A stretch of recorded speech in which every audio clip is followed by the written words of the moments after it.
Саламатсыздар, урматтуу депутаттар, бүгүн жыйындык чакырылгандар. Здесь у меня такой вопрос.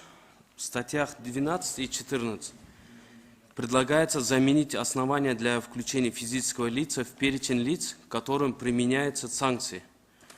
Уведомление о подозрении заменить на постановление о возбуждении уголовного дела. В связи с чем предлагается данная редакция? Разрешите, отвечу. Данная редакция предлагается в связи с тем, что в последнее время было принято много поправок в сфере уголовного преследования. В этой связи приводится в соответствие. Если ранее было такое, в общем, процедура возбуждения уголовного дела была по-другому, как раз соответствовала существующей формулировке. Сейчас именно приводим к той формулировке редакции, которая уже принята, действует в настоящее время. Просто здесь такое опасение, что может ли примениться постановление о возбуждении уголовного дела только при подозрении в осуществлении террористической деятельности. Разрешите, отвечу. Да, можете? Это редакционное изменение в связи с внесением изменений в УПК. То есть, если раньше уведомление было, сейчас постановление о возбуждении уголовного дела. Вот и все. Не, имеется в виду, в милициях, этих органах, по жизни люди сейчас все мы по подозрению, живем.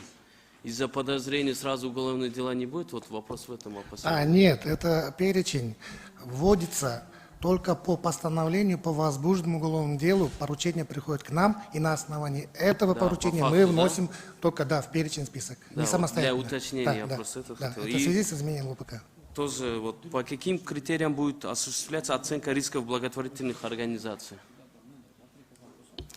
По этому направлению сейчас, если подробнее хочу сообщить, есть 40 рекомендаций ФАТФ, из них есть 8-я рекомендация, это по работе с некоммерческими организациями, в которую входят как раз-таки благотворительные организации.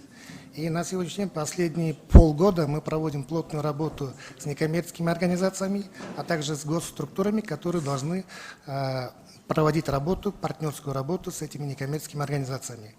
И самый главный критерий благотворительных организаций, то есть так же, как и всех некоммерческих организаций, куда входят и религиозные организации, и другие все некоммерческие организации, это сбор и распределение финансовых средств. Это главный критерий.